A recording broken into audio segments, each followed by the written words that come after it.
예레미야 선지자가 유다 백성들이 그 죄로 인하여서 바벨론의 포로로 끌려가겠지만 다시 회복될 것을 말씀을 하십니다. 그러면 유다 백성은 그런데 그 전에 멸망받았었던 10개 지파 연합 곧 북왕국 이스라엘은 어떻게 될 것인가? 그들에 대해서도 회복을 약속해 주십니다. 1절을 같이 읽겠습니다. 시작. 여호와의 말씀이니라. 그때에 내가 이스라엘 모든 종족의 하나님이 되고 그들은 내 백성이 되리라. 아멘. 30장 22절 말씀을 다시 한번 약속을 하시죠. 30장 22절에는 너희는 내 백성이 되겠고 나는 너희 하나님이 되리라. 여기서 말하는 너희는 유다 민족을 말하는 거죠. 그들은 하나님의 언약 백성이 되어지고 또 하나님께서는 그들을 통치하시는 왕이 될 것이다. 그 약속을 이제 31장에 들어와서는 북왕국 이스라엘 나머지 지파에 대해서도 동일하게 약속을 하세요. 1절에 보니 내가 이스라엘 모든 종족의 하나님이 될 것이다. 유다 지파뿐만 아니라 나머지 지파들 모두의 하나님이 될 것이고 그들은 내 통치를 받는 언약 백성이 될 것이다. 약속을 하십니다. 2절과 3절 말씀을 보게 되면은요. 과거 출애굽 당시에 하나님께서 이스라엘을 구원하셨던 사건을 언급하세요. 2절 3절입니다. 시작. 여호와께서 이같이 말씀하시니라. 칼에서 벗어난 백성이 광야에서 은혜를 입었나니 곧 내가 이스라엘로 안식을 얻게 하러 갈 때라. 옛적에 여호와께서 나에게 나타나사 내가 영원한 사랑으로 너를 사랑하기에 인자함으로 너를 이끌었다 하였노라. 과거 출애굽 사건을 말해주는 거예요. 그때 칼에서 벗어난 백성이 광야에서 은혜를 입었다. 출애굽할 때에 10가지 재앙이 있었었고 그 이후에 이제 출애굽을 시작을 했는데 믿음으로 기쁘게 갔다가 한참 가는데 그들 앞에 사망의 바다 홍해가 저들의 길을 가로막고 있었었죠. 또 뒤에서는 애굽의 군사가 죽여버리겠다고 뒤따라왔었습니다. 바로 그때에 하나님께서 그 홍해를 갈라내시고 애굽의 칼에서부터 그들을 구원해 주셨습니다. 또 뿐만 아니라 광야에서 하나님께서는 불기둥 구름기둥으로 저들을 보호하시고 또 공급해 주시고 또 길들을 인도해 주시면서 은혜를 베풀어 주셨죠. 그 모든 것들이 하나님께서 가나안 안식을 얻게 해 주시는 그 목적이었었습니다. 3절에도 보니까는 옛적에 여호와께서 나타나사 내가 영원한 사랑으로 너를 사랑하게. 하나님께서 이스라엘을 사랑하시되 영원한 사랑, 그냥 충동적인 일시적인 사랑이 아니라 영원한 사랑, 조건 없이 끝까지 그들을 사랑하는 그 사랑으로 그들을 이끌었다라고 과거에 어떠한 사랑을 나타내셨는지를 말씀해 주세요. 왜 이 말씀을 하시느냐? 이와 같이 이제 그들을 향하여서 과거에 그렇게 은혜를 나타내시고 구원을 나타내시고 사랑을 나타내신 것을 다시 보여주시겠다라는 거예요. 4절입니다. 시작. 처녀 이스라엘아 내가 다시 너를 세우리니 내가 세움을 입을 것이요 내가 다시 소고를 들고 즐거워하는 자들과 함께 춤추며 나오리라. 소고를 들고 즐거워하는 자들과 함께 춤추며 나오리라. 출애굽기 15장 말씀 한번 찾아볼까요?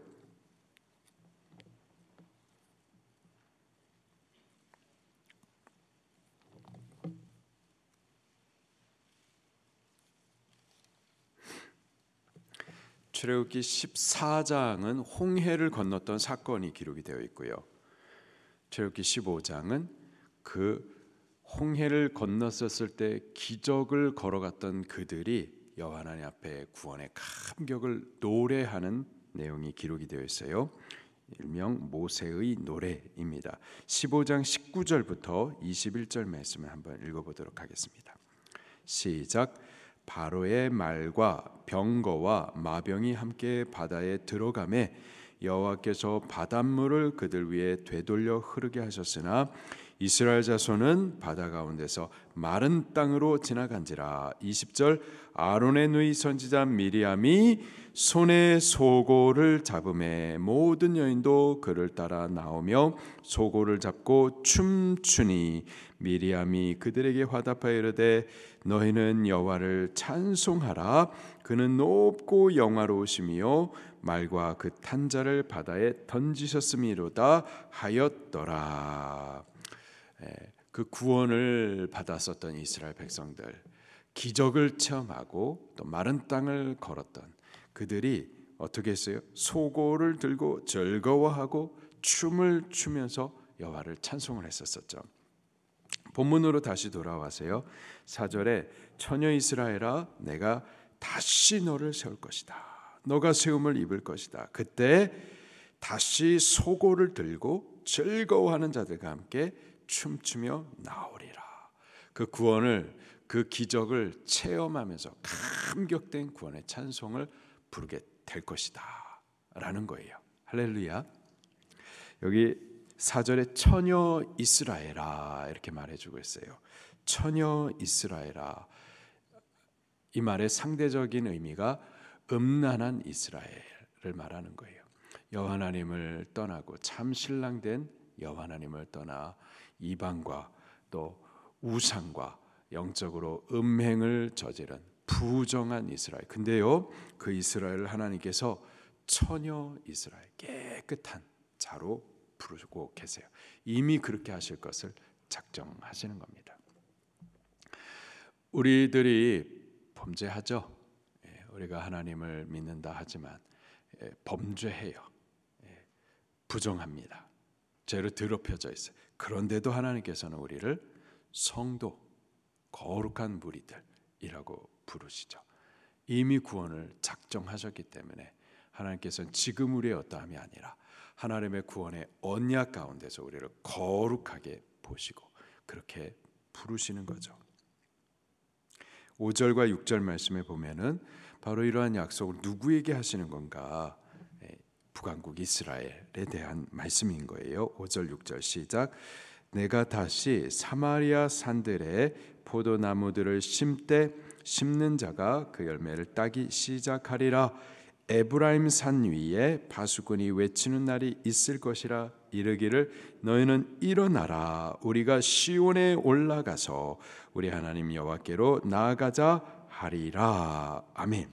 사마리아, 유다 나라의 수도는 예루살렘이죠. 그리고 북왕국 10개 지파가 나라를 따로 하나 세웠어요. 북왕국 이스라엘의 수도는 어디죠? 사마리아를 말합니다.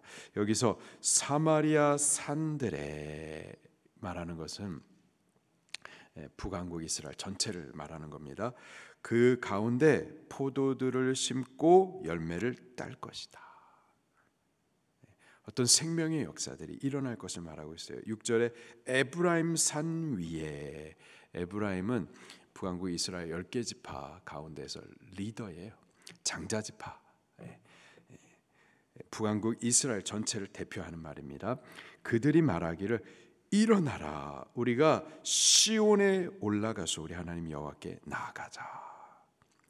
여기 북왕국 이스라엘 10개 지파는요, 다윗의 언약을 배반하고 또 예루살렘을 등지고 자기들끼리 나라 하나를 따로 세워가지고 단과 베델에다가 우상의 단을 예루살렘을 대신해서 세워서 우상 숭배하던 자들이죠. 근데요, 그들이 하는 말이 일어나라. 우리가 시온으로 올라가자. 시온에 있는 예루살렘 성전으로 다시 올라가자. 그리고 우리 하나님 여호와께로 나아가자 하리라. 이러한 영적인 회복이 있을 것에 대해서 하나님께서 말씀해 주시는 거예요. 그때에는 그러한 영적인 회복과 또 구원의 날에는 여호와 하나님께서 만민을 다 일으켜 가지고 그 구원을 얻을 수 있도록 또 하나님께서 일하세요. 7절 말씀 계속해서 보겠습니다. 시작. 여호와께서 이와 같이 말씀하시니라. 너희는 여러 민족 앞에 서서 야곱을 위하여 기뻐 외치라. 너희는 전파하며 찬양하며 말하라. 여호와여, 주의 백성 이스라엘의 남은 자를 구원하소서 하라. 여기서 너희는 열방의 민족들을 말하는 겁니다. 하나님께서 이스라엘 구원을 위해서 열방 민족들까지 막 일으키는 거예요. 그들로 하여금 이스라엘 구원을 위해서 같이 협력하도록 그렇게 움직이신다라는 거죠. 실제로 유다 나라가 이제 70년 만에 포로에서부터 귀환할 때 유다가 독립군들이 자기들의 힘으로 그렇게 독립을 해가지고 돌아왔나요? 그렇지 않습니다. 바사나라가 바벨론을 무너뜨리고 바사나라의 초대 왕이었던 고레스가 야 너희 각 민족 돌아가라. 그건 하나님께서 하신 일이죠. 유다의 힘으로 스스로 이룬 것이 아니라 하나님께서 열방 민족들까지 일으키고 당신의 백성 구원을 위해서 그렇게 역사해 가시는 거죠. 그렇게 하시겠다라는 거예요. 하나님께서 대한민국도 어떻게 세우셨나요? 우리나라 훌륭하신 독립군들께서 그래서 구원을 이룬 건가요? 광복을 이룬 건가요? 우리의 힘으로 한 건가요? 우리가 어떻게 할 수 없죠.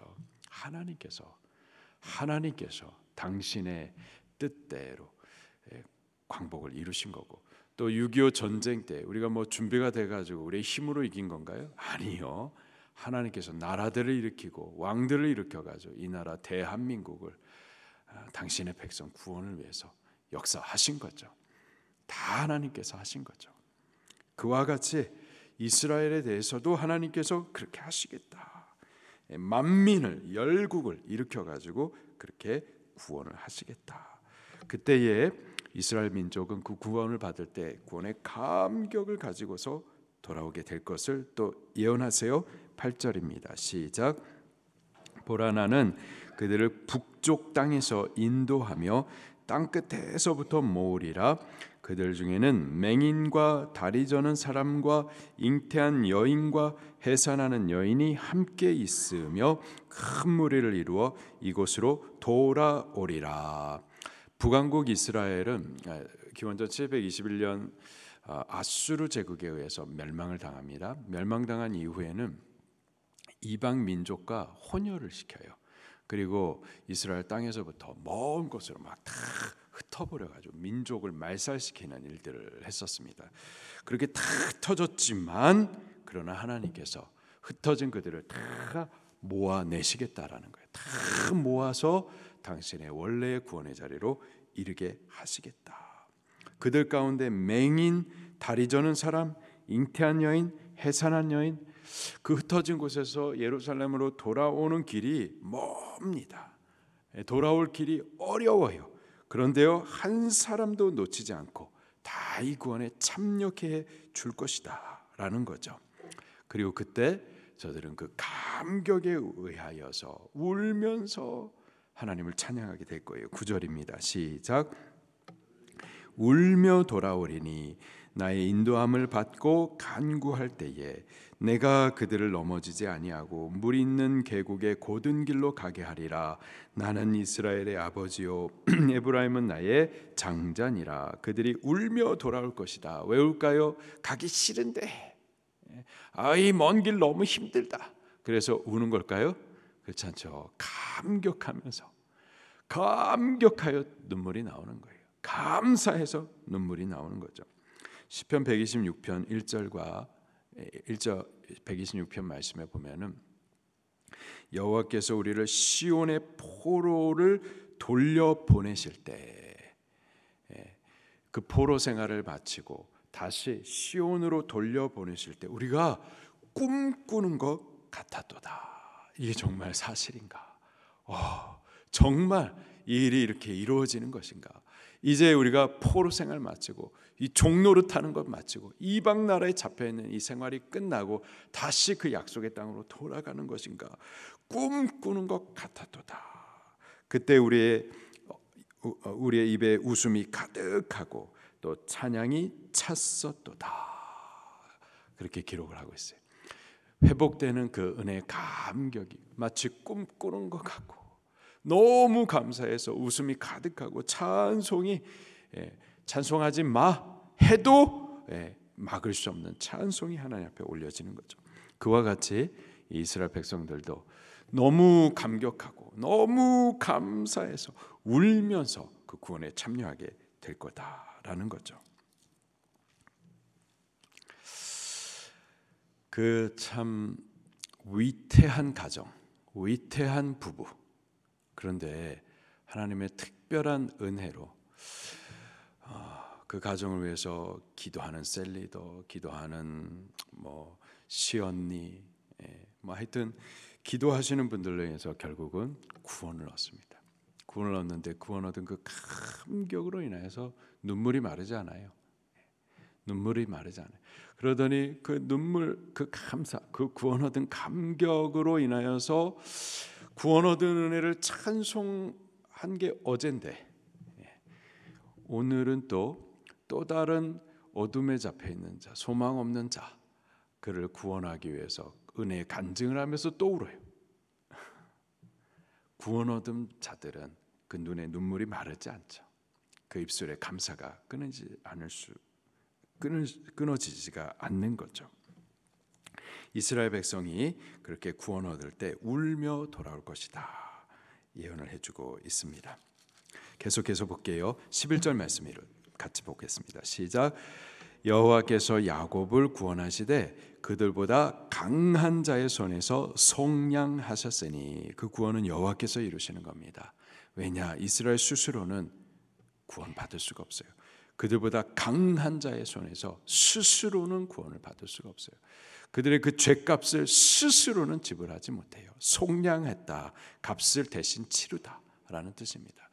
그 죄값은 사망이기 때문에, 영원한 사망이기 때문에 지옥에 던져져야만 하는데 스스로는 그 값을 치를 수가 없고, 그들을 붙들고 있는 세력은 그들보다 강하기 때문에 스스로 자유할 수가 없는데, 여호와께서 그들을 구원하시되 그들보다 강한 자의 손에서부터 값을 대신 지불하여서 그래서 구원하시는 거죠.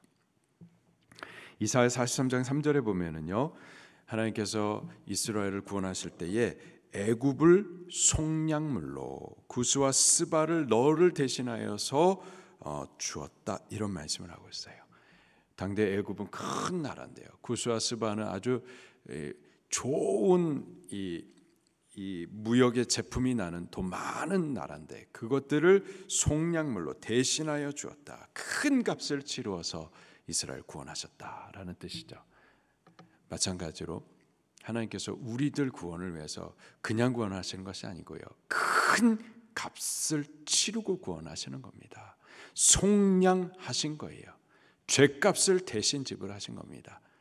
하나님 당신이 사람과 같이 낮아지셔서 우리를 대신해서 죄 없으신 당신의 그 영원한 생명을 내어주심으로, 그 값을 치르심으로, 그 큰 희생을 치르셔서 우리를 구원해 주신 거죠.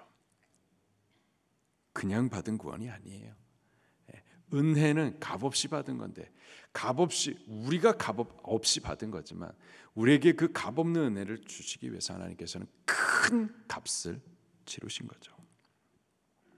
그 결과 이스라엘이 누리는 그 구원을 이렇게 표현해 주고 있습니다. 12절부터 13절에 우리가 늘 찬송하는 내용들이에요. 12절부터 같이 봉독합니다. 시작. 그들이 와서 시온의 높은 곳에서 찬양하며 여호와의 복 곧 곡식과 새 포도주와 기름과 어린 양의 떼와 소의 떼를 얻고 크게 기뻐하리라. 그 심령은 물된 동산 같겠고 다시는 근심이 없으리라 할지어다. 그 심령이 물된 동산 같다. 물된 동산, 우리는 교회 어디도 다 정수기가 있고 집에 가면 수도꼭지 열면 다 물이 펑펑펑 나오지만은 이스라엘 백성들이 광야 생활했었을 때를 생각해 보세요. 또 가나안 땅에서 아브라함, 또 이삭, 야곱 다 양치는 사람들인데 그들이 그 목양을 하면서 우물을 얻는다라는 거, 이게 절대 쉬운 일이 아니거든요. 그런 척박한 땅에서 물을 얻는다라는 거, 우물을 기른다라는 거, 그는 하루하루의 큰 일이었습니다. 그들 가운데 물된 동산 같다라는 것은 정말 이거는 기름진 땅, 정말 쉴만한 물가를 상징하는 거죠. 그들의 심령이 물된 동산과 같이 아무런 근심이 없게 될 것이다. 13절도 계속 읽겠습니다. 시작. 그때의 처녀는 춤추며 즐거워하겠고 청년과 노인은 함께 즐거워하리니 내가 그들의 슬픔을 돌려 즐겁게 하며 그들을 위로하여 그들의 근심으로부터 기쁨을 얻게 할 것이라. 아멘.